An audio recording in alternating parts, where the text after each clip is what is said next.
Baik, selamat berjumpa kembali bersama Miss Nur dalam pembelajaran pendidikan agama Buddha kelas 10. Dan sebelum kita memulai, mari bersama-sama kita membacakan doa Nama Kara Gata. Arahang Sama Sambuddho Bhagawa Buddhang Bhagawatang Abhiwademi Swakato Bhagawata Dhammo Dhammang Namasami Supatipanno Bhagavato Sawaka Sangho Sanghang Namami. Namo Buddhaya. Baik, pada kesempatan kali ini kita akan membahas tentang review bab 3 dan bab 4. Review ini dipergunakan untuk persiapan ujian penilaian akhir semester 1. Baiklah, mari review kita mulai dari bab 3, yaitu tentang kebebasan beragama. Bagaimana bentuk kebebasan beragama di Indonesia? Negara Indonesia adalah negara yang berasaskan Pancasila dan bukan negara agama. Berdasarkan sila pertama Pancasila yang berbunyi ketuhanan yang Maha Esa serta pasal 29 ayat 1 dan 2 Undang-Undang Dasar 1945 menjelaskan bahwa ayat 1, negara berdasar atas ketuhanan yang Maha Esa. Yang kedua, negara menjamin kemerdekaan tiap-tiap penduduk untuk memeluk agamanya masing-masing dan untuk beribadat menurut agamanya dan kepercayaannya itu. Itu berarti di Indonesia masyarakatnya diberikan kebebasan untuk memeluk salah satu agama yang sah yang ada di Indonesia. Lalu, apa kriteria yang harus dipenuhi agar suatu agama dapat berkembang di Indonesia? Pembahasannya adalah kriteria yang harus dipenuhi agar suatu agama dapat berkembang di Indonesia harus memenuhi 6 kriteria. Yang pertama, mengajarkan keyakinan kepada Tuhan yang Maha Esa. 2, mempunyai pendiri atau nabi. Yang ketiga, mempunyai kitab suci. 4, mempunyai umat. 5, mempunyai tempat ibadah. 6, mempunyai kegiatan ritual keagamaan. Dan pembahasan kita lanjutkan tentang bagaimana sejarah masuknya agama di Indonesia. Agama awal yang masuk ke Indonesia adalah Hindu, agama yang dianggap agama tertua, dianut manusia, berasal dari lembah Hindustan, yang pada awalnya disebut dengan Brahmanisme, tetapi kemudian dikenal dengan nama agama Hindu. Dan berikutnya, apa yang dijelaskan dalam kitab Kalamasuta berkenaan dengan kebebasan beragama? Dalam Kalamasuta menjelaskan bahwa untuk tidak menerima sesuatu apabila didasarkan pada sesuatu itu sudah menjadi tradisi, sudah lama, atau sudah sering didengar. Berikutnya, apa saja keunikan agama Buddha? Keunikan agama Buddha ada 5. Yang pertama, agama Buddha adalah agama damai dengan ajaran welas asih yang universal. Buddha mengajarkan kita untuk memancarkan cinta kasih kepada semua makhluk. Yang kedua, tidak ada paksaan dalam ajaran Buddha. Yang ketiga, Agama Buddha mengajarkan diri sendiri sebagai pelindung. Yang keempat, agama Buddha merupakan agama anti kekerasan. Yang kelima, agama Buddha mengajarkan hukum sebab akibat. Ada satu renungan dari sabda Buddha, jadilah pulau bagi dirimu sendiri, atau jadilah pulau pelindung bagi dirimu sendiri. Hal ini menjelaskan bahwa bahagia atau tidaknya kita ditentukan oleh hasil perbuatan kita sendiri.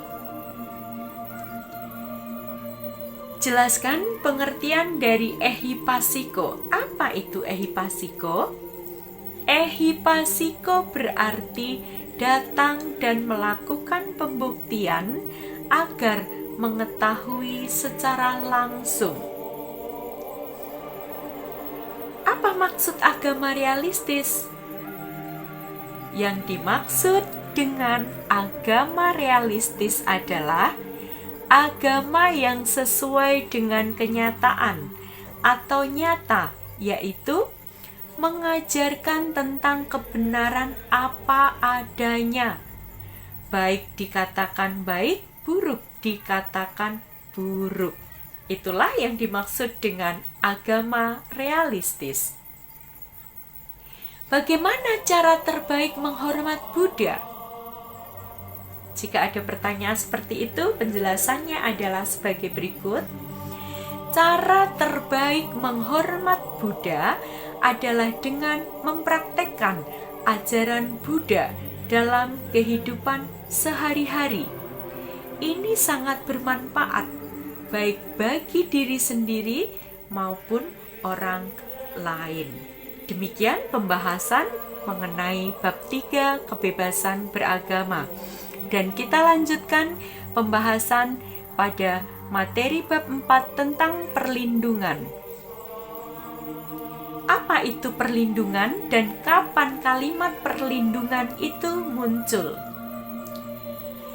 Perlindungan memiliki arti mengayomi, mencegah, membentengi.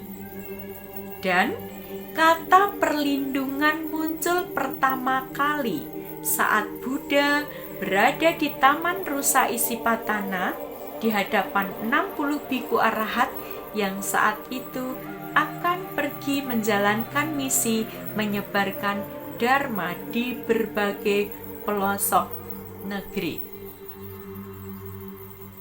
Dan bagaimana umat Buddha menyatakan perlindungan? Umat Buddha menyatakan perlindungan dengan membaca Parita Tisarana. Budang saranang gacami, damang saranang gacami, sanghang saranang gacami. Aku berlindung kepada Buddha, aku berlindung kepada Dhamma, aku berlindung kepada Sangha. Syair yang keduanya sebagai berikut.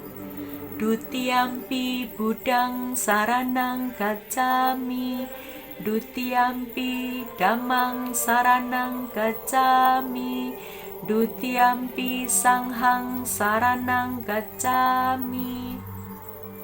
Artinya, untuk kedua kalinya aku berlindung kepada Buddha, untuk kedua kalinya aku berlindung kepada Dhamma, untuk kedua kalinya aku berlindung kepada Sangha.